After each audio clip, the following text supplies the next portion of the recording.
بسم اللہ الرحمن الرحیم۔ ایجوکیشن سیکنڈ ایئر کے لیکچر میں آپ کو welcome. Education second year chapter number 2 جنوبی ایشیا میں مسلمانوں کی تعلیمی تحریکات، ہم نے یہ ٹاپک اپنا سٹارٹ کیا تھا لاسٹ ڈے۔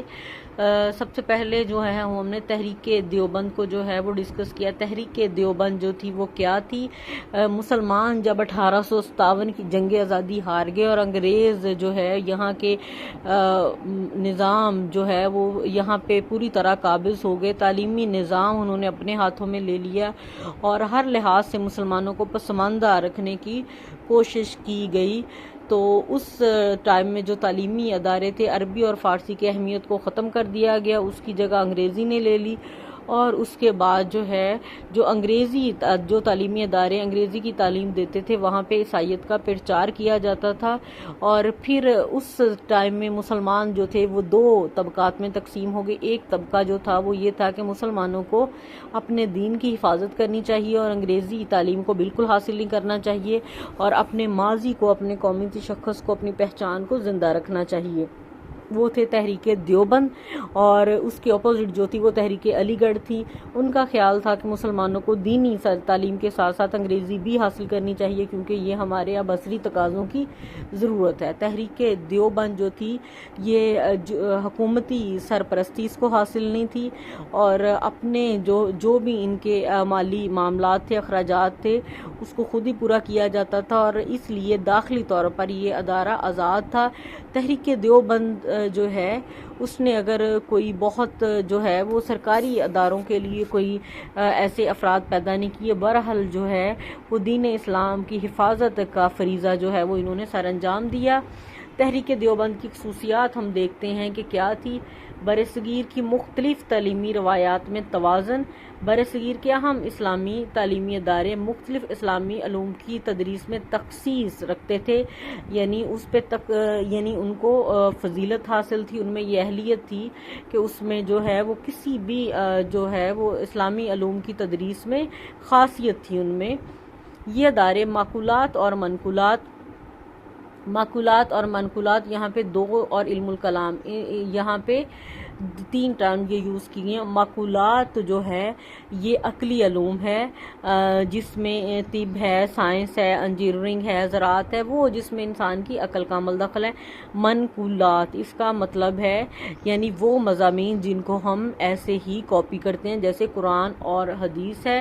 اس کے حوالے سے الگ الگ رجحان اور خصوصی تشخص کے حامل تھے، اور دارالعلوم دیوبند میں علم کے ان 3 پہلوؤں میں توازن قائم کرنے کی کوشش کی گئی، یعنی عقلی علوم، نقلی علوم، اور اس کے علاوہ جو ہے وہ قرآن پاک کے بارے میں جو بھی شکوک و شبہات پیدا کیے جاتے تھے اس کا جواب دینے کے لیے جو ہے وہ یہ خصوصی 3 سبجیکٹ، 3 مضامین ایسے تھے جن میں ان کو تخصیص حاصل تھی۔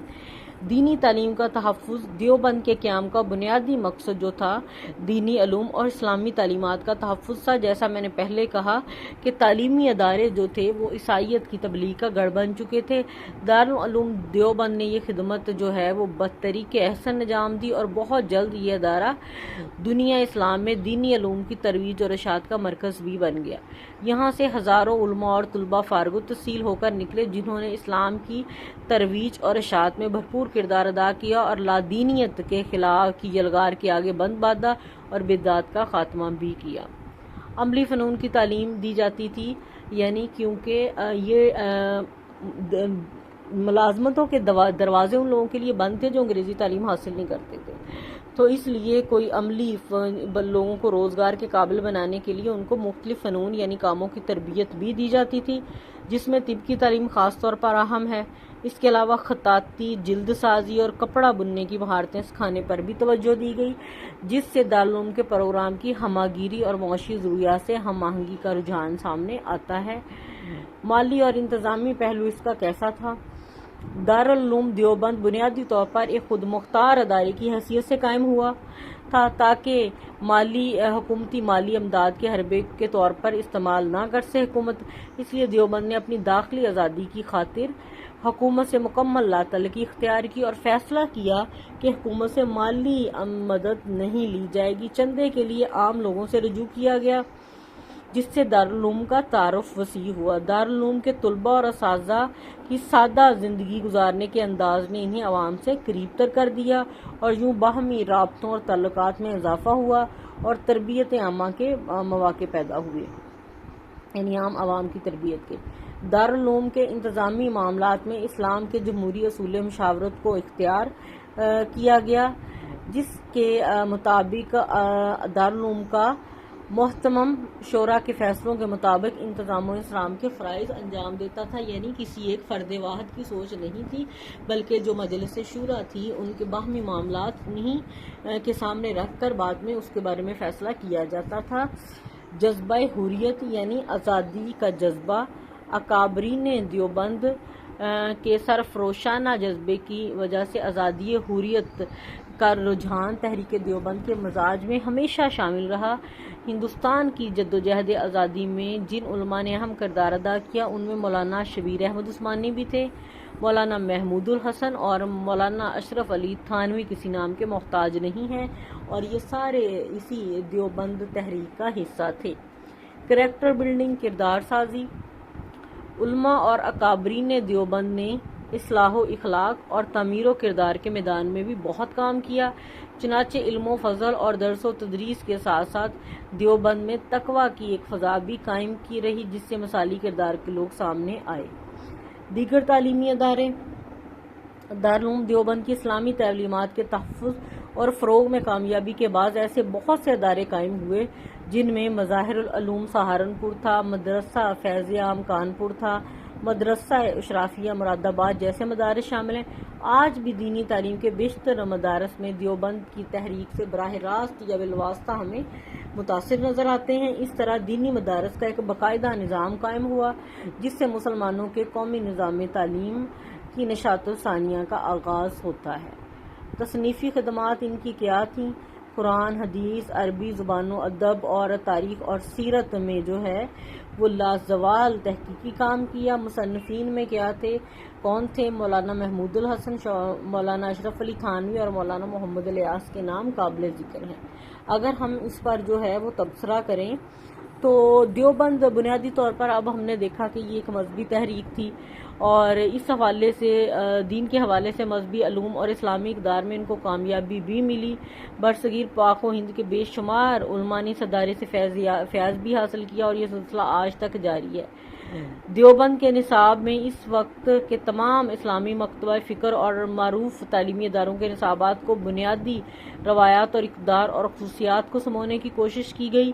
اگرچہ ایک حد تک یہ کامیاب بھی رہی، لیکن اس سے دیوبند کا نصاب غیر ضروری طور پر طویل ہو گیا اور بوجھل کا شکار ہو گیا۔ دیوبند نے مسلمانوں میں پھیلی ہوئی ہندوازم کی رسومات اور بدعات کو ختم کرنے میں نمایاں کردار تو ادا کیا، لیکن مسلمانوں کی اس دور کی جو ضروریات تھیں اس کو پورے کرنے میں ناکام رہے۔ عصری تقاضوں کے مطابق خصوصاً انگریزی اور سائنس کو انہوں نے علوم اپنے نصاب کا حصہ نہیں بنایا اور فارسی کو انہوں نے وہ مقام دیا جو کہ اس دور کی ضروریات کے مطابق نہیں تھی، کیونکہ سرکاری ملازمتوں کے راستے میں یہ رکاوٹ تھی۔ دیوبند میں علمی آزادی، فلسفہ اور منطق جیسے مضامین پر بہت بحث کی گئی، جس سے بحث و مباحثے کی فضا پیدا ہوئی۔ بعد میں یہ مناظروں کی صورت میں اختلافات بڑھ گئے اور فرقہ واریت کو جو ہے وہ فروغ حاصل ہوا۔ اس سے یہ ہوا کہ جدید ادارے اور دیوبند یہ دونوں جو ہے وہ ایک دوسرے کی ضد بن گئے۔ اس طرح دینی اور دنیاوی تعلیم دو الگ الگ خانوں میں بٹ گئی۔